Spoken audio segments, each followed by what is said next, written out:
Johor மாநிலம் Kota திங்கியில் Johor காவல்துறை தலைவர் டத்தோ அப்துல் ரஹ்மான் அர்ஷாட் நேற்று விடுத்த அறிவிப்பில் கடந்த வெள்ளிக்கிழமை ஏற்பட்ட சுங்காய் ஜொகூர் மாசுபாடு சம்பவத்தை தொடர்ந்து இதுவரை 3 காவல்துறை புகார்கள் பதிவு செய்யப்பட்டுள்ளதாக உறுதிப்படுத்தினார்.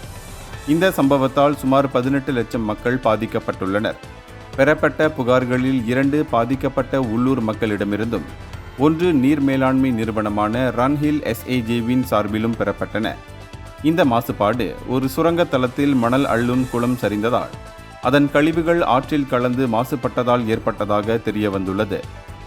இந்த மாசுபாடு அங்குள்ள 3 ஒராங் அஸ்லி கிராம மக்களின் அன்றாட வாழ்க்கையை பாதித்துள்ளதுடன் 150க்கும் மேற்பட்ட மீனவர்களின் வாழ்வாதாரத்தையும் பாதித்துள்ளது.